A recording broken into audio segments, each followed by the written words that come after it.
Hello everyone, hope you all are doing well. In my today's session, I'll be discussing about sleep restriction therapy. Sleep restriction therapy or SRT is an insomnia treatment that aims to improve person's sleep quality by limiting the time they spend in bed. Adult needs 7 or more hours of sleep per 24 hours. However, many people have difficulty getting enough sleep.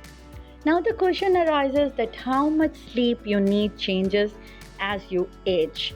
You can see on the screen that from newborns till adults, between the age of 0 to 3 months, they require 14 to 7 months. As an infant, you will require 12 to 16 hours. As a toddler, between 1 till 2, you need 11 to 14 hours. When the child is going to school and he or she is between the age group of 3 and 5, that child requires at least 10 to 13 hours of sleep. And from the school age of 6 till 12, you at least require 9 till 12 hours per day. And from teens and adults till 65 age, you need at least more than 7 hours of sleep. A person with insomnia finds it difficult to fall asleep or stay asleep throughout the night. Researchers find out that 1 in 4 people in United States experience acute insomnia every year, while 10 to 30% trusted source of adults worldwide have chronic insomnia. Some people may find that restricting the time they spend in bed trying to sleep may lead to fewer awakenings and more consolidated and efficient sleep. SRT aims to help people to achieve a good night's sleep by reducing the number of hours they spend in the bed. The premise is that more time a person spends lying in the bed, unable to sleep, the more they feel negative, stressed, and pressured.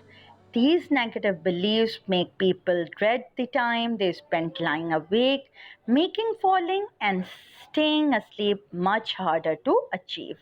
A person may spend hours lying awake in frustration and wondering how to achieve better sleep. SRT is a behavioral treatment that addresses this pattern of worrying. It is a method that forms a part of cognitive behavioral therapy for insomnia. Now, how does the sleep restriction therapy works? The idea is that by limiting the time they spend awake in a bed, a person can shorten the time it takes for them to fall asleep and improve their overall quality of sleep. This approach helps by building homeostatic sleep drive. The time lesser a person spends in the bed, there's built up sleep pressure or the drive to sleep, which increases the chance of good night's sleep. Resetting the circadian rhythm.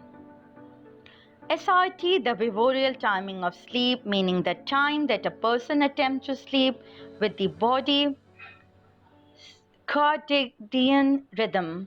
This helps the individual follow bodily triggers of sleeplessness and wakefulness. Then there can be also a process of decreasing body and cognitive arousal. SRT decreases pre-sleep arousal and increases sleep pressure before a person goes to bed. Pre-sleep arousal refer to physical and mental processes such as rapid beating heart, racing thoughts, which may stop a person from falling asleep. Sleep restriction therapy steps may vary from person to person depending on the personal factors such as age, medical history, lifestyle, or other pre-existing medical conditions. So there are certain restrictions which may vary from person to person, and it depends on the circumstances and different factors as well.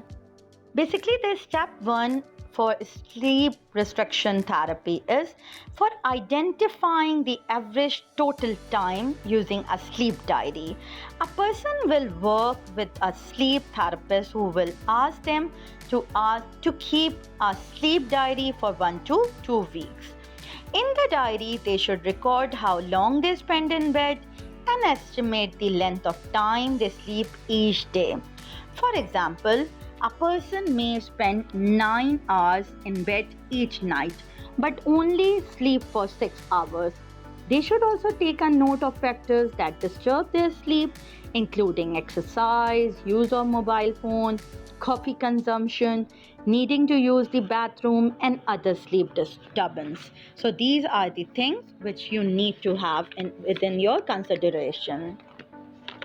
Then comes the second step, that is determining the sleep window.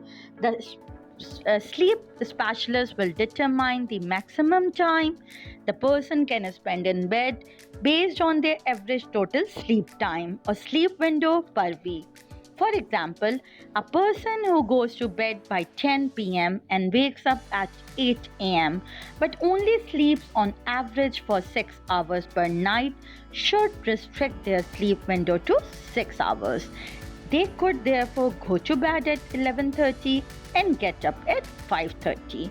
However, practitioners advise the people do not restrict their time in bed to less than 5 hours, regardless of the average sleep time. The third step is that set a waking time. A person should select a time to wake up every morning, the same time each day, and stick to that regardless of how much sleep they had the night before. Then the fourth step is set a bedtime. Individuals can determine their bedtime by counting backward from their wake time to fit in their sleep window. For example, a person has decided to wake up every day at 7 a.m. and has a 6-hour window. They should go to bed at 1 a.m. The step 5 is that stick to the schedule for about 2 weeks. A person should commit to the following their schedule for at least about 2 weeks while continually tracking their time in bed and asleep. The sixth step is that you have to calculate the average efficiency score. A person can calculate their sleep efficiency score by dividing the time they sleep by the time in bed and multiplying it by 100 to get percentage. Both of these times should be in minutes. So you are going to divide the time you are going to spend asleep by the time in bed and multiply it by 100. Then the seventh step is that adjust the sleep window. A sleep specialist then uses a person weekly average SE score to determine the need to adjust their sleep window. When a person's sleep efficiency is higher than 90% or 85% in older adults, the sleep specialist can increase their time in bed by 15 to 30 minutes. A person permitted time in bed becomes 15 to 30 minutes shorter when their SE score is 80 to 85%. Sleep specialists will follow each change for at least a week before making another adjustment. This continues until no further change is necessary because the person has already reached their recommendations amount of sleep or the amount of sleep they are getting is enough for optimal functioning during the day. Sleep restriction tips are the ones you need to follow. A person using SRT can take extra steps to overcome the insomnia. Avoid napping. Taking naps during the working hours will decrease the sleep drive, making it difficult to sleep at bedtime.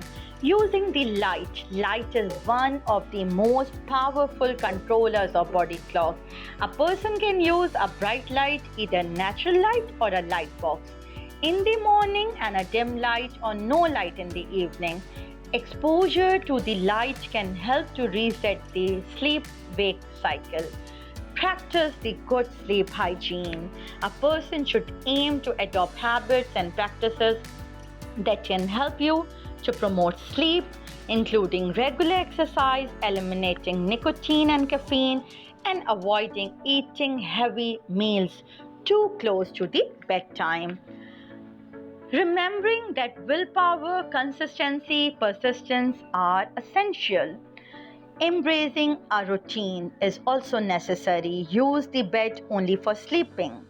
Create a cozy sleeping environment and expect an increasing daytime sleepiness, especially early in the SRT treatment. It is one of the best option not to operate heavy machinery or to drive when this occurs.